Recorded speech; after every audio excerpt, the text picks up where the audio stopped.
پینے سے آپ کے دماغ کو خراب کر دے، نشے والی کر دے، وہ چیز حرام ہے۔ اس میں ساری چیزیں ہیں، جتنی شراب کی قسمیں ہیں موجودہ دور میں، سب کی سب حرام ہیں۔ اور شراب تھوڑی ہو یا زیادہ ہو، یہ ایسی حرام چیز ہے کہ حلال نہیں ہو سکتی، حرام ہی ہے۔ جوا کوئی 1 گھنٹہ کھیلے یا 10 گھنٹے کھیلے، یہ حرام ہے۔ جوؤں میں خاص کر، اب جوئے کی بھی بڑی قسمیں ہیں، جوؤں کی بڑی قسمیں ہیں، پتہ نہیں کہاں کہاں ہے، ہمارا تو ذہن بھی نہیں پہنچتا۔ بڑے مختلف جدید سے جدید طریقے ہیں۔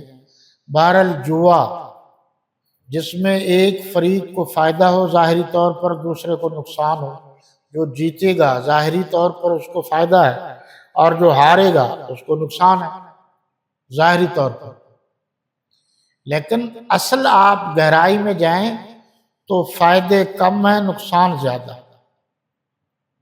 طب یونانی کا جو بابا گزرا ہے، بادشاہ، اس نے اپنی کتاب میں لکھا ہے کہ 50 فائدے ہیں شراب پینے کے، اور آگے کہا کہ گھبرائیے نہیں، 150 نقصان ہے شراب کی۔ تو قرآن نے بھی یہی کہا، فائدے کم ہیں، نقصان زیادہ ہے۔ اب یہ جوؤں میں مکانات ہار جاتے ہیں، گاڑیاں ہار جاتے ہیں، یہاں تک کہ ایسے بدبخت بھی اس دنیا میں پائے جاتے ہیں جو عورتوں کو بھی داؤ پر لگا دیتے ہیں جوئے میں۔ آپ ذرا گہرائی میں جائیں تو جوا اتنی گندی چیز ہے جیسے نجس۔ نجس کیا ہے؟ ناپاک۔ ناپاک چیز کیا ہے؟ اس کو آپ جتنا مرضی کہہ لیں وہ ناپاک ہی رہے گی۔ گوبر ناپاک ہے، ناپاک ہی رہے گی، چاہے آپ کہیں یہ تھوڑی سی گوبر ہے یا زیادہ گوبر ہے، گوبر تو گوبر ہے۔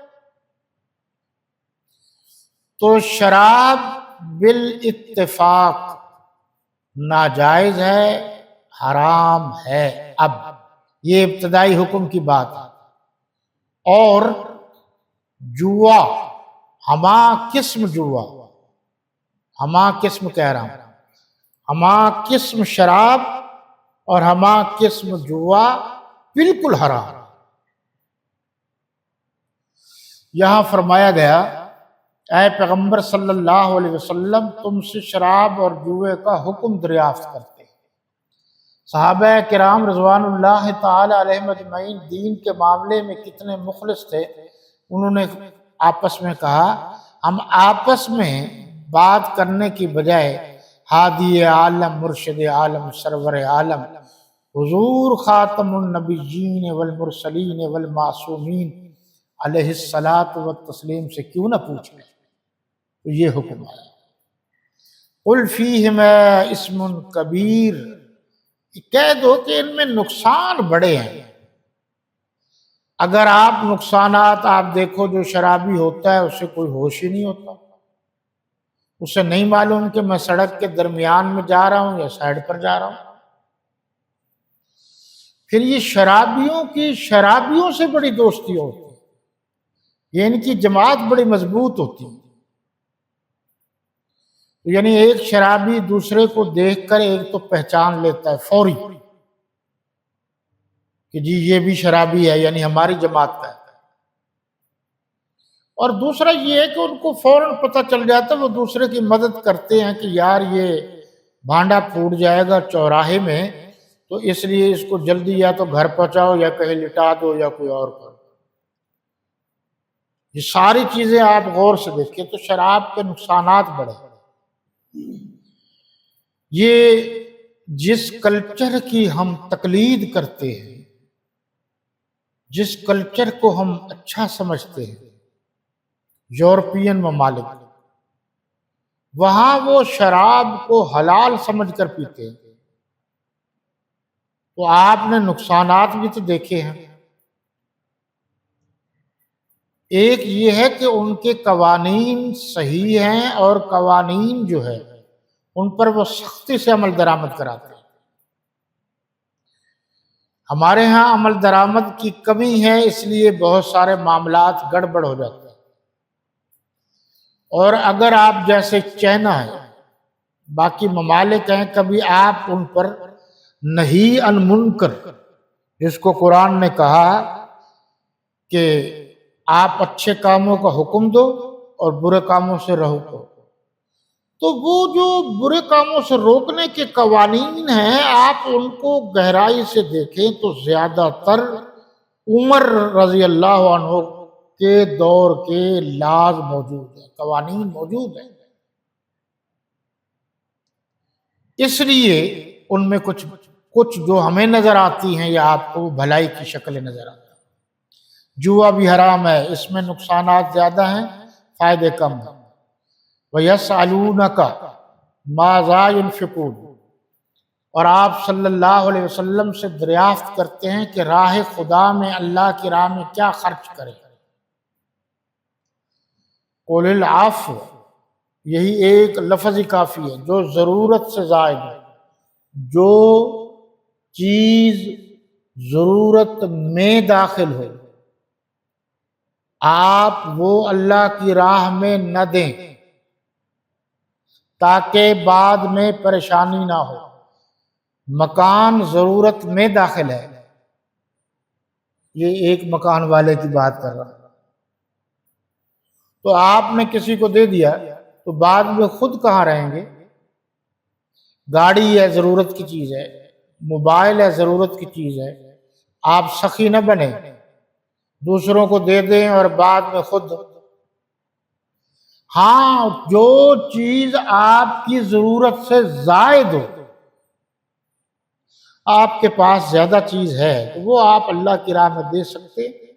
یعنی آپ نے اپنے جیب میں دیکھا کہ 100 روپیہ ہے اور 100 روپے کی میں نے سبزی لانی ہے، اگر آپ نے دوسرے فقیر کو، یتیم کو، مسکین کو، ضرورت مند کو، معذور کو، مقہور کو، مجبور کو وہ 100 روپیہ دے دیا تو شام کو آپ کے بچے سبزی کے بغیر کھانا کیسے کھائیں گے؟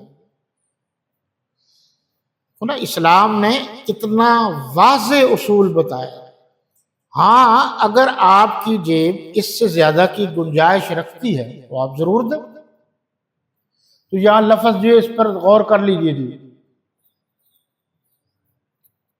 یسألونک ماذا ينفقون قل العفو، یہ بھی آپ سے، تم سے پوچھتے ہیں کہ اللہ کی راہ میں کون سا مال خرچ کریں، کہہ دو کہ جو ضرورت سے زیادہ ہو۔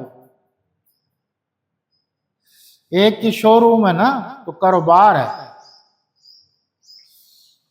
تو وہ ضرورت میں داخل ہے، ضرورت سے نہیں کہ وہ آپ کہیں کہ کاروبار کے لیے وہ چیز رکھی ہوئی ہے تو وہ ساری کی ساری اللہ کی راہ میں دے دیں، یہ طریقہ کار سارے کا سارا غلط ہے۔ اسلام اعتدال پسندی کا مذہب ہے، بلکہ اعتدال پسندی کا دین ہے۔ یہ تھوڑا سا فرق بھی ہے، اہل علم جانتے ہیں مذہب مقامی ہوتا ہے، دین آفاقی ہوتا ہے۔ پوری دنیا میں دین ایک ہوگا۔ ان الدین عند اللہ الاسلام، پکی بات ہے کہ اللہ کے نزدیک پسندیدہ مذہب اسلام ہی ہے، دین اسلام ہی ہے۔ حضرت حدیث شریف میں ہے کہ حضور صلی اللہ علیہ وسلم تشریف فرما تھے، ذرا غور سے سنیے اس حدیث کو۔ ایک ضرورت مند آئے، اس نے سوال کیا کہ میں ضرورت مند ہوں، ذرا پریشان حال ہوں، تو آپ مہربانی کیجئے، میرے ساتھ تعاون کیجئے، مدد کیجئے۔ آپ صلی اللہ علیہ وسلم نے اپنے دوستوں سے اشارہ کیا تو انہوں نے دے دیا، اور ایک صحابی رسول نے سونے کی ڈلی دے دی اللہ کی راہ میں۔ تھوڑی دیر کے بعد ایک اور سائل آیا. اسے معلوم نہیں تھا کہ پہلے اس محفل میں سوال کیا جا چکا ہے. اس نے اپنی ضرورت پیش کر دی، اس نے اپنا سوال کر دیا. اسلام میں خواہ مخواہ ہاتھ پھیلانا، سوال کرنا، اس کی بھی اجازت نہیں ہے. کوئی بہت زیادہ مجبوری ہو تو ایک آدمی اپنی سفید پوشی کا بھرم رکھتے ہوئے دوسرے دوست سے کہہ سکتا ہے. تو جب دوسرے آدمی نے سوال کیا تو جو پہلے تھا اس نے اپنی جیب میں سے وہ سونے کی ڈلی جو اسے ملے تھی خیرات میں، اس کو دے دی. آپ صلی اللہ علیہ وسلم نے ناراضگی کا اظہار کیا اور اس کے ہاتھ سے وہ سونے کی ڈلی کھینچ لی